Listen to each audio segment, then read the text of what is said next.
Skyway tayo. Skyway stage 3. Connector no, north to south. Quezon Ave 5 kilometers, Bundia 18 kilometers, Nayac 23 kilometers. Oh, dito tayo. Good job, Mr. President Rodrigo Roa Duterte. Kahit ba naman si Ramon Atong Ang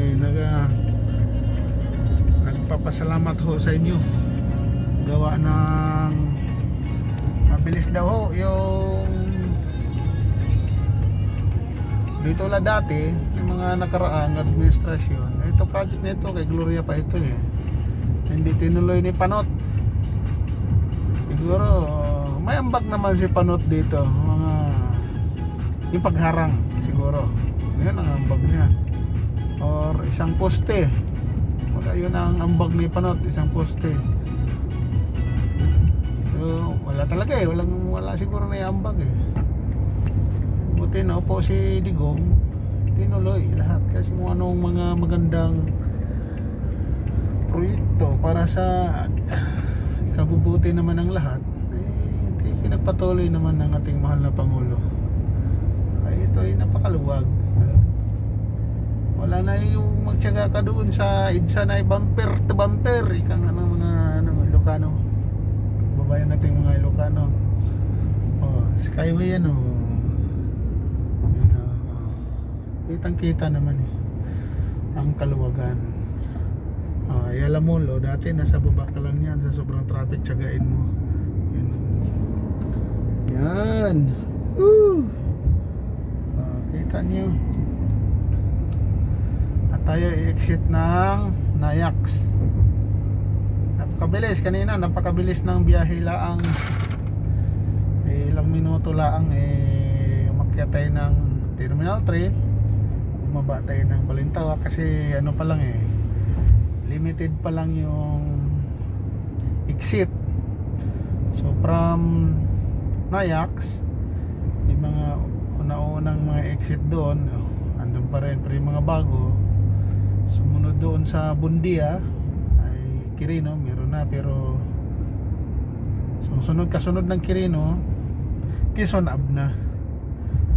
After ng Quezon Ave, Balintawak na. So yung mga mag-exit ng mga Quezon City, wala pa talagang mga exit kaya ginagawa pa. Pero pwede naman magbalintawak, napakabilis pa rin kumpara kung mag-EDSA po kayo. Ikot kayo, pagdating ng Balintawak, ikot po kayo ng Mindanao Avenue. Then U-turn, punta sa pupuntahan nyo. Tulad ko, punta ko ng Toyota Balintawak, U-turn ako ng Mindanao Avenue. Then balik papuntang destination.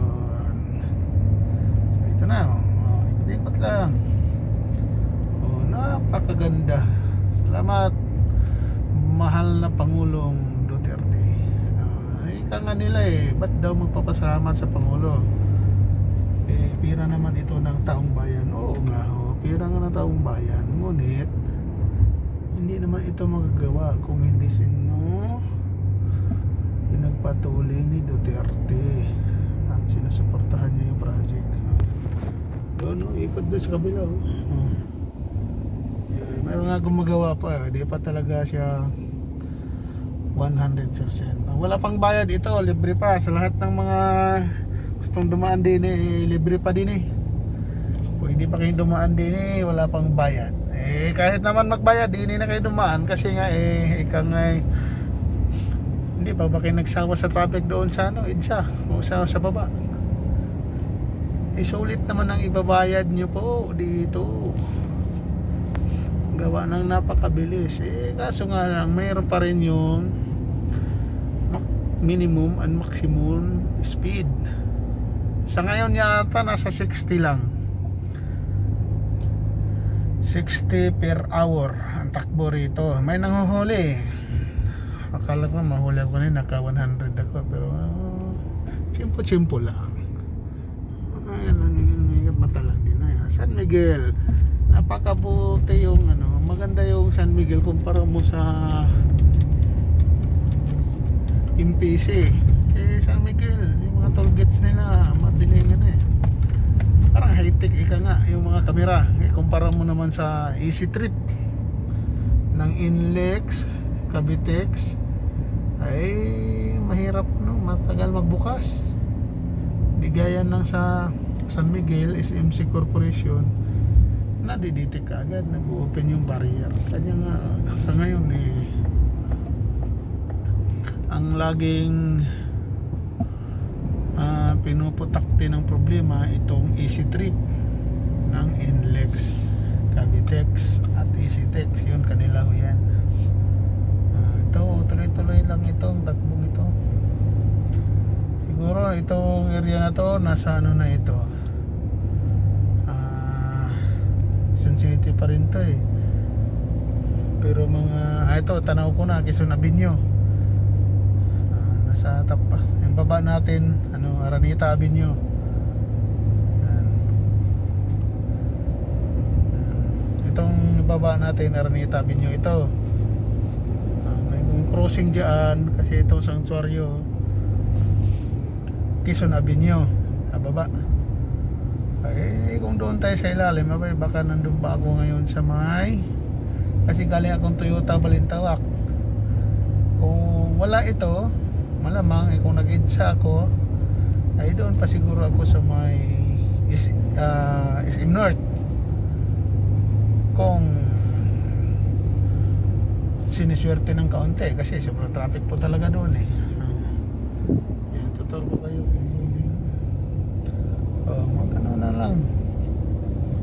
Ito pag natapos na ito, napakalaking ginhawa na sa mga lahat ng motorista. Gawa ng north to south, south to north. Ito may nanguhuli oh. Nahuhuli yan sila. Siguro mabilis yung takbo. Labag lang yung konti. Ano lang, may penalty lang yan. 1,200. Ganun lang siguro. Pero sayang na rin yun. Ay, hindi maiwasan eh kasi sa sarap ng tignan yung daan na nawawala yung umay, eh hindi mo na malaya na mabilis na pala itakbo mo. Ay natsimpuhan na mayroong kamera, abay huli spanot kumbaga. Ito, lahat ng mga ano dyan, mga Antay Duterte, huwag kayong dumaan sana din eh. Hindi pwede naman dumaan kasi nagbabayad rin naman siguro kayo ng tax. Pwede dumaan, basta yung pamabayad kayo. Pero huwag lang yung puna ng puna. Suportahan na lang ika nga yung mga magandang proyekto. Pupunain yung hindi naman nakakatulong sa bansa. So, ganun. Kaya ako'y binoto ko rin yan si Panutay. Siya rin ay binoto ko. Nakalipas na. Wala yung nagawa eh. Kung tinuloy lang sana ito, maganda. May pagmalaki mo si Panut ng kaso eh. Wala, Panut talaga eh. Ito, SM na ito, Santa Misa, SM Santa Misa. Yan, tanaw niyo. SM Santa Misa din sa may kanan. Overtake yung Alphard eh, di hamak na mabilis yan. Alphard yan eh. Ganon lang yan. Preno din pag may time kasi nga andyan si Alphard. Tulin lang muna ito kasi ginagawa pa eh. Yan. Yan man ang gagaling ng Alabang papuntang south, papuntang norte. Kaya't na kayo doon sa may ano. Open na ang ating connector north to south. From north to south. Makalagpas nyo ng tollgate ng ano, Balintawak. Andun yung entry. Exit na kayo ng Alabang. From ano naman south, nandun na rin yung entry ng Skyway Stage 3 sa may Alabang. Kasi ginagawa pa ho yung sa may ano, Pilinbis banda. pa lang sa may Mamplasan, doon pumaya, tapos yun doon na yung entrance and exit ng stage 3. So ito, tanaw ko ang STI, parang itong nasa baba natin is Show Boulevard, Kalintong. Yan o, Kalintong, kasi naka STI ito eh. Yan, sa may kaliwa natin sa baba, Kalintong yan. Tama, na market shopping, Kalintong. Ilog itong baba na ito. May ilog yan sa baba. Diyan dinadaan yung poste ng Skyway. Ayan o, the market. Sir Bruce, ang imong bulinganan, Sir Bruce, di rin ka nagbubuling. Yan, building na yan, nagbubuling si Sir Bruce. Pinovertic siya. Ayaw kasi nagbibidyo, gandahan lang. So iwas na din, baka mahuli ba. Ayan. Ano ito, ang kalsada na ito, 1, 2, 3, 4 lanes. 4 lanes, kabila 3 lanes, ganun. Palitan lang, minsan kabila 4 lanes, tapos 3 lanes, minsan naman may 2 lanes pagdating sa may mga exit. Ito pa exit ito eh. Ito naging 2 lanes na, pero pag nag-pull na yan, open na lahat, ay maluwag na. Kasi wala nang abala eh. May mga barrier pang linalagay nila eh. Kasi nga ginagawa pa. Yung toll gate nito, kung natapos, may ano rin, may kamahalan din. Pero sulit naman mga kapuso. Huwag na yung kapamilya kasi nagsara na eh. Tama lang yung ginawa. Isa pag ipasara. Kasi namandarambong eh. Mobile yan, camera yan, mahuhuli yan sila. Overspeeding ba, kumbaga. Ayan o, akyat tayo din eh. Yung sa may, yung kasalubong mo, wala ka ng kasalubong dito, nasa ilalim yung kasalubong dito. Ayan, one way na ito, nasa ilalim po ang kasalubong nito. Ang going north, nasa ilalim. Itong south, babaw. Ayan o, dalawang palapag yan o, yung kabila o. Pagkaganda. Yan yung nagtahan. Hindi pa ginagawa pa yung sa may nagtahan exit and entrance, hindi pa yari. One way na ito, nasa ilalim po yung counter, yung pa-north nasa ilalim ang daan niya. Manila area na kagad tayo, napakabilis. Dahan lang takbo natin, nasa 70 lang tayo, dapat 60 lang eh kasi bawal eh, pero mabibilis naman na dito na. Hindi, huwag ka lang umabot ng sobrang bilis na matsitsimpuhan ng may nanguhuli. Ang gamit naman nila is speed gun eh. So makikita mo pag may mga mobile na pumaparada, eh magbaba na kayo ng ano, ayan, nagtahan, exit, pero ginagawa pa. Magbaba na kayo ng speed para may pasihuli din kasi one to yun eh, abala pa. Abala. Manila area, Malati area yan eh. Itong Makati sa may kaliwa. Yan, Makati yan ano, Manila, hati yan sila dyan. Itong baba natin dito, nasa ano na tayo, Quirino na yung baba natin. Osmeña. Yung ilalim din eh, Osmeña Highway. Dati pag wala pa, pwede dumaan dyan. Yan mga option na mga daan. Hanap kayo ng mga daan. Pero pagka dulo-dulo ang biyahe nyo, hindi na.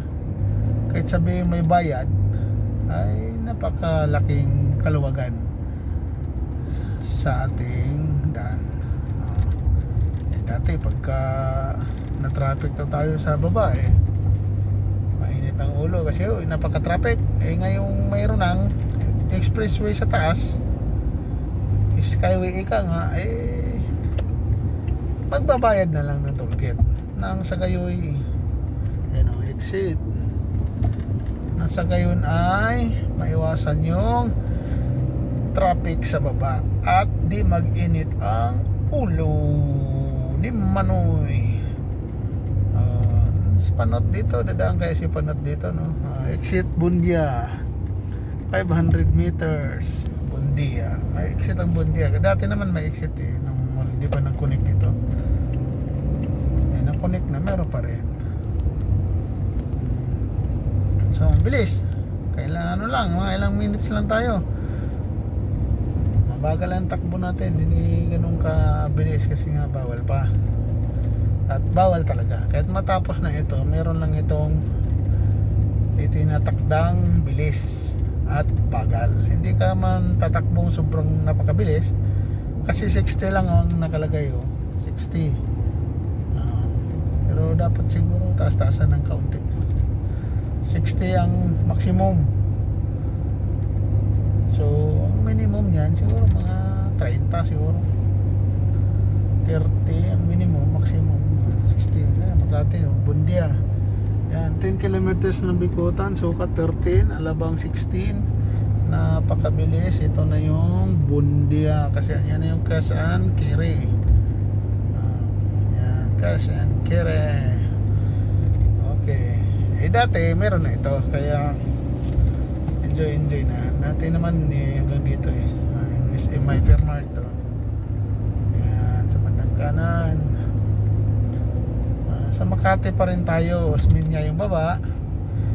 Skyway naman ito sa taas. Tayo i-exit ng Nayax, ha. Mga next exit na yung Nayax nakalagay na eh. So bandang kanan na ho tayo. Para maiwasan natin yung swerving pagdating sa dulo. Kasi yan din po yung nagpapatraffic yung swerving at saka cost na rin ang disgrasya. Yan yung galing Amorsolo. Yan, galing Amorsolo yan. Yun, exit papuntang Amorsolo.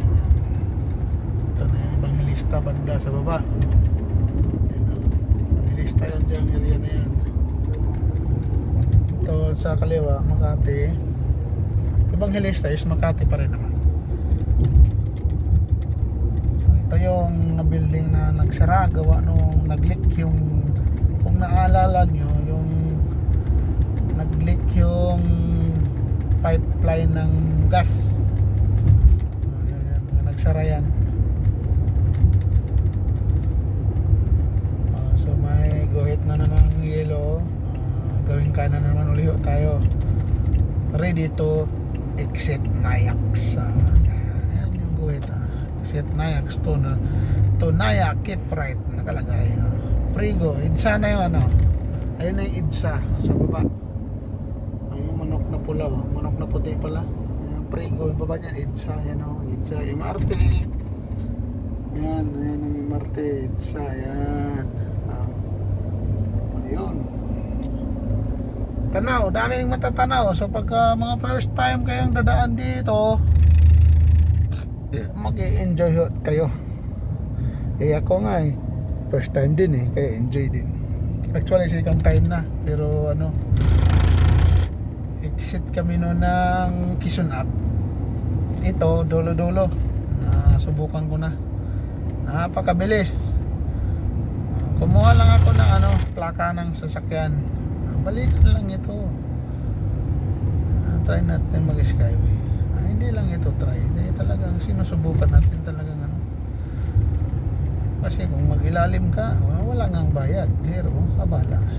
Ngayon naman wala pang bayad dito. Ang babayaran mo lang dito is yung sa may tollgate ng terminal, tapat ng terminal 3, skyway. To and from, babayad ka dyan ng 45. Then pag exit mo ng Balintawak, may 45 din kolekta doon. 54 na yata. Open yun. May tollgate yun kasi ang pinapa-open naman ni Mayor Gatchalian yung from north to south na tollgate. Meaning yung papasok, babayad ng 54 sa class 1. Sa class 2 times 2 times 3, ganun lang babayaran. Exit na naman tayo ng ano, exit na tayo ng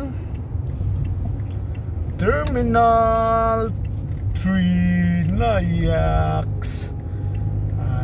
Terminal compose ni tulo ka airport, tulo ka terminal. 3, 2 in 1. Yan. Ang una is may 4 pa, terminal 4. Yan yung mga galing Alabang. Punta kayong airport, yan sila bubaba. Diba? Source World.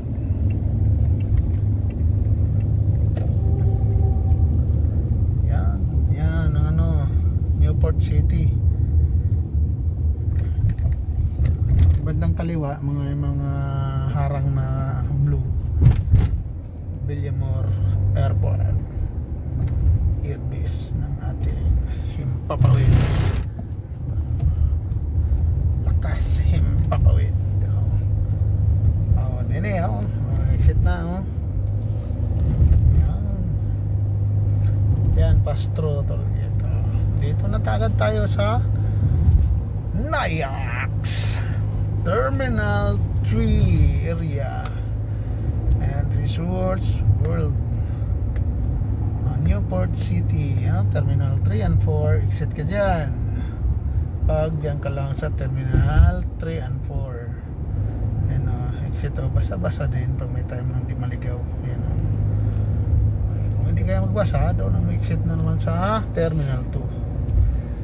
Kung papunta kayo Terminal 3, naligaw kayo, bawal umatras kasi expressway ito Skyway nga Exit kayo ng Terminal 2. Then nyo turn, akyat uli, bayad uli ng 45 kayo kasi nga naligaw kayo. Pero kung hindi naman naligaw, yan sa baba, 35 lang ang charge yan. Sheraton Hotel